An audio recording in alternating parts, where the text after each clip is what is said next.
আসসালামু আলাইকুম শিক্ষার্থীরা, আশা করি সবাই ভালো আছো। আজকে আমরা ষষ্ঠ শ্রেণীর বাংলা প্রথম পত্র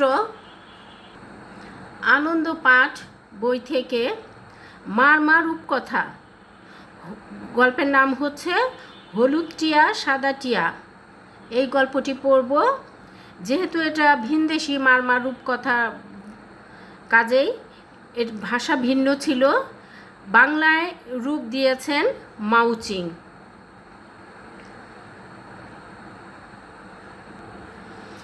পড়া শুরু করার শুরুতেই আমরা অপরূপ সুন্দর একটা ছবি দেখে নেই।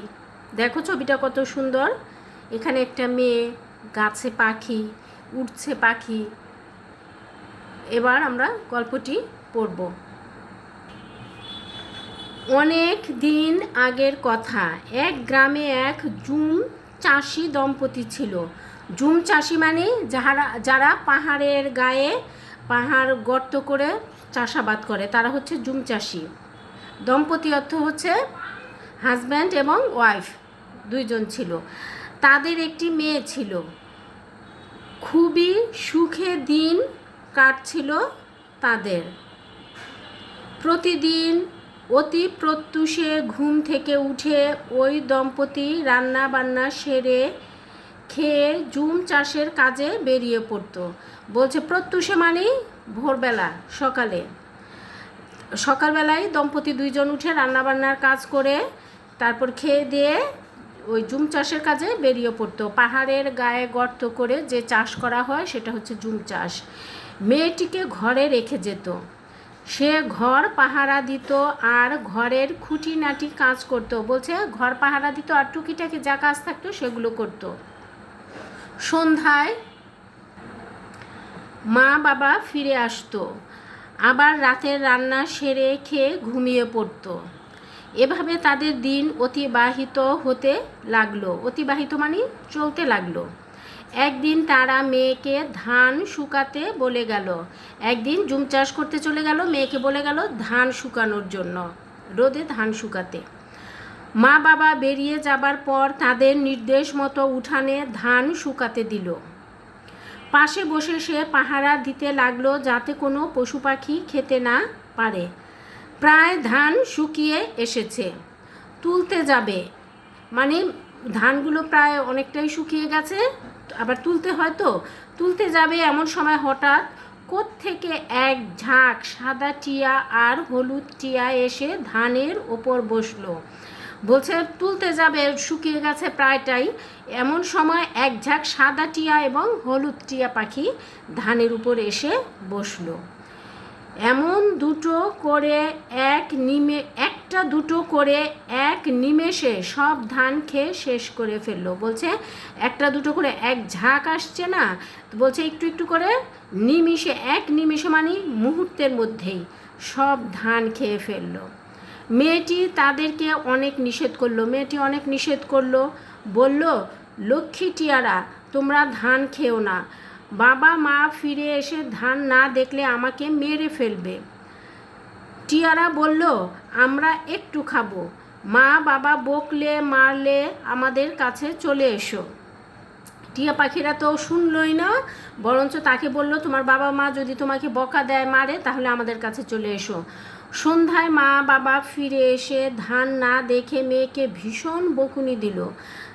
তারা মনে করলো সে নিশ্চয়ই পাহারা দেয়নি। বাবা মা মনে করলো পাহারা দেয়নি, কিন্তু আসলে তো মেয়েটা বসে বসে অনেকক্ষণ সেগুলো প্রায় সব সারাক্ষণই পাহারা দিয়েছিল। পরদিন তারা আবার ধান শুকাতে দিয়ে গেল। পরের দিন আবার ধান মেয়েকে শুকাতে বলল। সেদিনও একই ঘটনা ঘটল।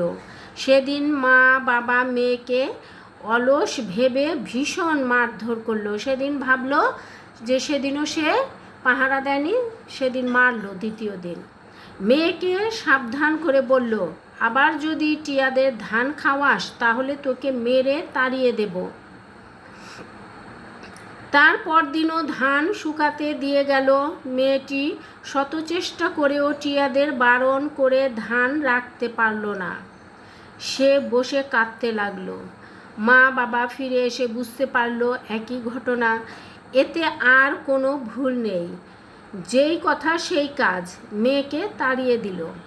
পরের দিনও যখন একই ঘটনা ঘটলো, বাবা মা, মেয়েটা কাঁদছিল কিন্তু কোনো লাভ হলো না, বাবা মা তাকে তাড়িয়ে দিল কথা মতো। মেয়েটি কাঁদতে কাঁদতে টিয়াদের সন্ধানে বেরিয়ে পড়ল। ওই যে টিয়ারা বলছিল আমাদের কাছে এসো, ওই জন্য টিয়াদেরই খোঁজ করতে লাগলো। অচেনা পথে যেতে যেতে যখন ক্লান্ত শ্রান্ত হয়ে পড়ল, তখন একজন রাখালের দেখা পেল।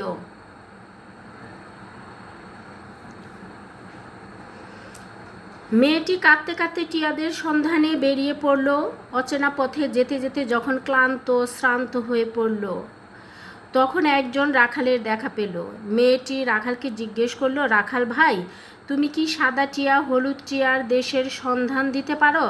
রাখাল উত্তর দিল, দেখো কি উত্তর দিল, লক্ষ্মী মেয়ে বলছি তোমায়, শোনো, সাদা টিয়ে হলুদ টিয়ের সন্ধান তোমায় দেব। এক মুঠো ভাত, এক আজলা পানি খেয়ে একটু জিরিয়ে নাও, তারপরেতে সোজা ওই দক্ষিণ পূর্ব দিকে যাও। কি বলল রাখাল? বলছে যে হলুদ টিয়া সাদা টিয়ার সন্ধান দিবে, এর আগে এক মুঠো ভাত আর এক আজলা। আজলা অর্থ হচ্ছে আমরা মোনাজাতের সময় যেমন হাত করি না, সেটাকে আজলা বলে। সেই হাত, দুই হাত এক করে যদি পানি ভরা হয় সেটা হবে এক আজলা পানি। বলছে পানি খেয়ে জিরিয়ে নাও, তারপরে সোজা কোন দিকে যাবে? দক্ষিণ পূর্ব দিকে যেতে বলা হয়েছে। মেয়েটি তাই করলো। একটু বিশ্রাম করে আবার পথ চলা শুরু করে দিল। যেতে যেতে এবার পৌঁছালো মেষ পালকের কাছে। মেষ পালক মানে কি? যে মহিষ পালে। মেয়েটি মেষ পালককে জিজ্ঞেস করলো, মেষ পালক ভাই, তুমি কি সাদা টিয়া হলুদ টিয়ার দেশ কোন দিকে বলতে পারো? মেষ পালক মেয়েটিকে আদর যত্ন করে বসতে দিল। বলল, দেখো মেষ পালক আবার তাকে কি বলল, লক্ষ্মী মেয়ে শোনো তোমায় বলি, এক মুঠো ভাত এক আজলা পানি খাও, এই অনুরোধ করি। সাদা টিয়ে হলুদ টিয়ের দেশে যেতে চাও তো দক্ষিণ পূর্ব দিকের পথটি ধরে যাও।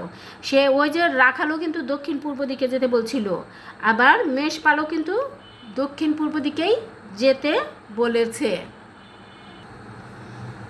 মেয়েটি মেষ পালকের কাছ থেকে বিদায় নিয়ে দক্ষিণ পূর্ব দিকে এগিয়ে চলল। সারা দিন যেতে যেতে সন্ধ্যায় পরিশ্রান্ত হয়ে এক অশ্বরক্ষকের কাছে পৌঁছলো। অশ্বরক্ষক হচ্ছে অশ্ব মানে ঘোড়া, যে ঘোড়া দেখাশোনা করে, সেখানে যে অশ্বরক্ষকের কাছে পৌঁছলো। সে অশ্বরক্ষককে সাদা টিয়া হলুদ টিয়ার দেশে যাওয়ার রাস্তা দেখিয়ে দিতে বলল। অশ্বরক্ষক বলল, দেখো সেই অশ্বরক্ষক মানে ঘোড়া রক্ষক আবার কি বলল, লক্ষ্মী মেয়ে এক মুঠো ভাত এক আজলা পানি খাও, শ্রান্ত তুমি একটু জিরিয়ে নাও। শ্রান্ত মানে খুবই ক্লান্ত, জিরিয়ে নিতে বলছে। দক্ষিণ পূর্ব দিকে তোমায় যেতে হবে, সাদা টিয়ে হলুদ টিয়ের দেখা তবে পাবে। বলছে সেও আবার কিন্তু দক্ষিণ পূর্ব দিকে যেতে বলছে। প্রথমে দেখা হলো রাখালের সাথে, তারপর দেখা হলো মেষ পালকের সাথে, 3 নম্বরে দেখা হলো অশ্বরক্ষকের সাথে। গল্পটা খুব সুন্দর, মজার, তাই না? এই বলে কিছুক্ষণ বিশ্রামের পর অশ্বরক্ষক মেয়েটিকে বিদায় দিল। মেয়েটি সারা দিন যেতে যেতে এবার সন্ধ্যায় হস্তি রক্ষকের কাছে গিয়ে পৌঁছলো। হস্তি অর্থ হচ্ছে হাতি, রক্ষক হচ্ছে যে হাতির দেখাশোনা করে, হাতি রক্ষকের কাছে যেয়ে পৌঁছলো। পথ যেন ফুরাতে চায় না। মেয়েটির মনে হলো সে ক্লান্ত। তারপর হস্তি রক্ষকের কাছে জিজ্ঞাসা করলো, সাদা টিয়া হলুদ টিয়ার দেশে পৌঁছাতে আর কত দিন লাগবে? হস্তিরক্ষক তাকে সাহস দিয়ে বলল, লক্ষ্মী মেয়ে এসেছো তুমি সঠিক পথটি ধরে। তবে এক মুঠো ভাত এক আজলা পানি খেয়ে একটু জিরাতে হবে, আর মাত্র 1 ক্রোশ পথ যেতে হবে সাদা টিয়ে হলুদ টিয়ের, তবেই দেখা পাবে। হস্তিরক্ষকের কাছ থেকে বিদায় নিয়ে আবার পথ চলতে লাগলো মেয়েটি। সে বুঝতে পারল সবাই তাকে সত্যি কথা বলছে, সঠিক পথ দেখিয়ে দিয়েছে। সবাই তাকে ফেরার পথে তাদের আতিথ্য গ্রহণ করতে অনুরোধ করেছে। এক ক্রোশ পথ অতিক্রম করার পর মেয়েটি ক্লান্ত অবসন্ন দেহে অবশেষে টিয়াদের দেশে পৌঁছালো। চারদিকে তাকাতেই সামনে সে দেখতে পেল এক সুবর্ণ অট্টালিকা। সুবর্ণ মানে অনেক সুন্দর একটা অট্টালিকা, দালান ঘর, দালান বাড়ি। একটু জিজ্ঞেস করতেই মেয়েটির পরিচয় ও উদ্দেশ্য জানতে পেরে সাদা টিয়া হলুদ টিয়ারা তাকে সাদরে অভ্যর্থনা জানালো। বলছে সাদা টিয়া হলুদ টিয়া যখন জানতে পারলো বাবা মা বের করে দিয়েছে, তখন তাকে সাদরে তারা গ্রহণ করে নিল, খুব উৎসাহের সাথে তাকে গ্রহণ করলো। সোনার সিঁড়ি, রূপোর সিঁড়ি কোনটা বেয়ে ঘরে ওঠার ইচ্ছা তারা জানতে চাইল। মেয়েটি বলল তারা গরিব, তাই কাঠের সিঁড়ি দিয়ে উঠতে অভ্যস্ত। মেয়েটিকে তাই করে দিল। মেয়েটিকে সোনার সিঁড়ি দিল, রূপোর সিঁড়ি দিল, যে যেটা খুশি সেটা দিয়ে তুমি ওঠো। কিন্তু মেয়েটি বলল যে কাঠের সিঁড়ি দিয়েই তারা অভ্যস্ত, ওঠা নামায়, কারণ তারা গরিব। তখন তাকে টিয়া পাখিরা তাই করে দিল। বাড়িতে ঢুকে চারিদিকে ঐশ্বর্যের ছড়াছড়ি দেখে সে অবাক হয়ে গেল। ঐশ্বর্য মানে অনেক ধন সম্পদ। পরিশ্রান্ত মেয়েটিকে স্নান করিয়ে সুন্দর সুন্দর পোশাক পরতে দিল। ক্লান্ত মেয়েটিকে গোসল করতে দিয়ে সুন্দর সুন্দর জামা কাপড় পরালো। তারপর সোনার থালায় রূপোর থালায় করে রকমারি খাবার খেতে দিল। মেয়েটি ওইসব থালায় খেতে অভ্যস্ত নয়, তাই সে সাধারণ থালায় খেলো। মেয়েটিকে গোসলের পর সুন্দর জামা কাপড় পরার পর সোনার থালায় রূপোর থালায় খেতে দিল। কিন্তু মেয়েটি বলল যে না, সে তো ওই সমস্ত থালায় খেতে অভ্যস্ত না, কাজেই সে যে থালায় সবসময় খায় সেরকম সাধারণ থালাই খেলো। জীবনে কোনো দিন খায়নি এমন খাবার, তাই সে খুব তৃপ্তি সহকারে খেলো। বলছে এমন খাবার কখনোই পায়নি সে, তাই সে খুব মন ভরে খেলো। শোবার ঘরে নিয়ে গেল রাতে, সেখানেও সোনার খাটে রূপার খাটে শুভ্র কোমল বিছানা করা হয়েছে দেখতে পেল। কোনটাতে ঘুমাবে জানতে চাইলে মেয়েটি বলল তারা গরিব, জীবনে কোনো দিন এইসব খাটে শোয়নি। মেঝেতে শুয়েই অভ্যস্ত, অভ্যস্ত মানে সবসময় যে কাজ করে আর কি। তারা তাকে মেঝেতেই শুতে দিল। তারপর সে টিয়াদের তার দুঃখের কথা জানালো। মা বাবা অলস অকর্মণ্য ভেবে তাকে বাড়ি থেকে তাড়িয়ে দিয়েছে। টিয়ারা তাকে সান্ত্বনা দিল। সুন্দর পোশাক পরিচ্ছদ, 7 কলস সোনা ও রূপার মোহর আর কয়েকজন রক্ষী দিয়ে মেয়েটিকে মা বাবার কাছে ফেরত পাঠিয়ে দিল। ফেরার পথে তারা শুভাকাঙ্ক্ষী রাখাল, মেষপালক, তারা না তার, ফেরার পথে তার মানে মেয়েটির শুভাকাঙ্ক্ষী রাখাল, মেষপালক, অশ্বরক্ষক, হস্তিরক্ষক সবার সঙ্গে দেখা করে তাদের সহযোগিতার জন্য অশেষ ধন্যবাদ জানালো।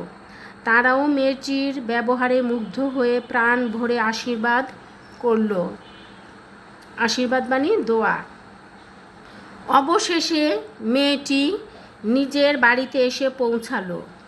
মা বাবা তাদের মেয়ে এবং সঙ্গে সোনা রূপার মোহর পেয়ে তো মহা খুশি। পাড়া প্রতিবেশীরাও মেয়েটির কাণ্ড দেখে তাজ্জব হয়ে গেল। সবাই কানা ঘুষা করতে লাগলো, এটা কিভাবে সম্ভব হলো। অনেকেই হিংসায় জ্বলে গেল, অনেকের লোভ সৃষ্টি হলো। এভাবে এক লোভী মা বাবা তাদের মেয়েকে তাড়িয়ে দিল সোনা রূপার মোহর খোঁজ করে আনার জন্য। ওই মেয়েটি সবাইকে জিজ্ঞেস করে করে ঠিকই সাদা টিয়া হলুদ টিয়াদের দেশে পৌঁছালো। লোভী বাপ মায়ের সন্তানও লোভী ছিল। এই মেয়েটিকেও পূর্বের মেয়েটির অনুরূপ আদর যত্ন করা হলো। লোভ সামলাতে না পেরে সে সোনার সিঁড়ি দিয়ে উঠল, সোনার থালায় খেলো, সোনার খাটে ঘুমালো। পরদিন তার এখানে আগমনের কারণটা জানালো। টিয়ারা সব শুনে 7টি কলস ভালো করে মুখ এঁটে মেয়েটিকে দিল, বলে দিল বাড়ি পৌঁছে চট করে যেন কলসের মুখ না খোলে, একটার ভিতর আরেকটা। এভাবে পরপর 7টা তাঁবু খাটিয়ে সবচেয়ে ভিতরেরটাতে বংশের সব আত্মীয় স্বজনকে ডেকে জড়ো করে তারপর যেন কলসের মুখ খোলে। আত্মীয় স্বজন জড়ো হয়ে যখন কলসের মুখ খুলল, তখন 7টি কলস থেকে বিভিন্ন জাতের বিষধর সাপ বের হয়ে সবাইকে দংশন করে নির্বংশ করল। এই হলো আমাদের গল্প। তাহলে গল্পটির মূল কথা কি? লোভ কখনোই ভালো না, লোভে পাপ, পাপে মৃত্যু।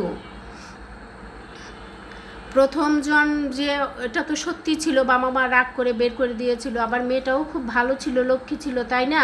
সে সোনার সিঁড়ি দিয়ে ওঠে নাই, রূপার সিঁড়ি দিয়ে ওঠে নাই, সোনার রূপার থালাতে খায় নাই, সোনার রূপার খাটে ঘুমায় নাই।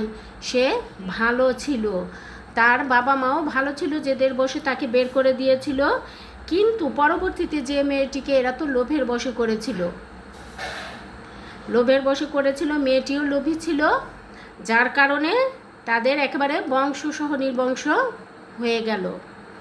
এবার আমরা লেখক পরিচিতি ও পাঠ পরিচিতিটা একটু পড়ব। লেখক পরিচিতি: বাংলাদেশের মারমা ক্ষুদ্র নৃগোষ্ঠীর বহু পুরাতন ও মুখে মুখে প্রচলিত হলুদ টিয়া, সাদা টিয়ার গল্প বাংলায় ভাষারূপ দিয়েছেন মাউচিং। মাউচিংয়ের জন্ম 1951 খ্রিস্টাব্দে রাঙামাটি জেলার চন্দ্রঘোনায়। পেশা জীবনে তিনি ছিলেন শিক্ষক। এই মাউচিংয়ের জন্ম রাঙামাটির চন্দ্রঘোনায়, তিনি একজন শিক্ষক ছিলেন। পাঠ পরিচিতি ও মূল ভাব মানে গল্পটার সামারি, গল্পটা মূলে কি বলা হয়েছে সেটা। চাষি দম্পতি ছিল এক সহজ সরল মেয়ে। মেয়েটির বাবা মা জুম চাষের জন্য সেই ভোরে বেরিয়ে যেত আর কাজ শেষে ফিরত সন্ধ্যায়। তারা তাকে ঘর পাহারা দেওয়া ও অন্যান্য কাজের দায়িত্ব দিয়ে রেখে যেত। একবার ধান শুকাতে গিয়ে মেয়েটি দেখল একদল হলুদ ও সাদা টিয়া পাখি সব ধান খেয়ে ফেলেছে। অনেক অনুরোধ করেও সে তাদের থামাতে পারেনি।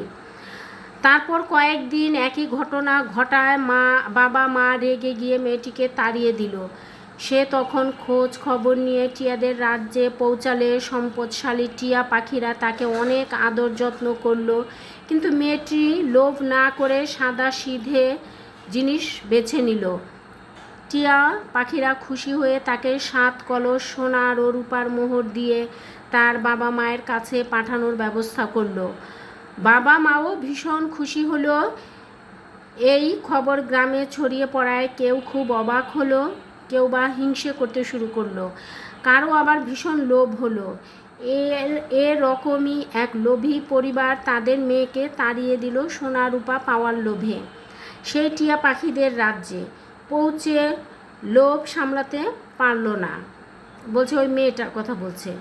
তার আচরণ দেখে টিয়া পাখিরা সব বুঝতে পারল। তখন 7টি কলসের মুখ বেঁধে তারা মেয়েটিকে বলল, বংশের সব আত্মীয় স্বজনকে নিয়ে যেন কলসের মুখ খোলা হয়। বাড়ি ফিরে সবাইকে জড়ো করে মেয়েটি যখন কলসের মুখ খুলল, তখন কলস থেকে বিভিন্ন জাতের সাপ বের হয়ে সবাইকে কামড়ে মেরে ফেলল। এভাবে মেয়েটির পুরো পরিবার নির্বংশ হয়ে লোভের শাস্তি ভোগ করল। গল্পটিতে সৎ ও নির্লোভ মানুষের জীবন শেষ পর্যন্ত শান্তি স্বস্তি ফিরে পাওয়া এবং লোভী মানুষের নির্মম পরিণতি দেখানো হয়েছে। এটা হচ্ছে গল্পের মূল কথা। এই শেষ বাক্যটা গল্পের মূল কথা বলা হয়েছে। শেষ হলো আমাদের আজকের আনন্দ পাঠের খুব মজার একটি গল্প পড়া। আশা করি তোমাদের সবারই ভালো লেগেছে, সবাই ভালো বুঝতে পেরেছ। সহপাঠ থেকে প্রশ্নের উত্তর করা কিন্তু সহজ, কারণ এগুলো গল্পের মতো। তো গল্প যেমন আমরা একবার শুনলে আমাদের মনে থাকে, এটাও কিন্তু সেম। তোমরা একবার পড়লেই খেয়াল করে দেখবে মনে থাকবে, এবং এর থেকে উত্তর করা খুব সহজ এবং নম্বরও বেশ ভালো পাওয়া যায়। ধন্যবাদ সবাইকে। সবাই সহজে পড়া শিখেকে সাবস্ক্রাইব করো, লাইক দিও, বন্ধুদের মাঝে শেয়ার করো। আসসালামু আলাইকুম।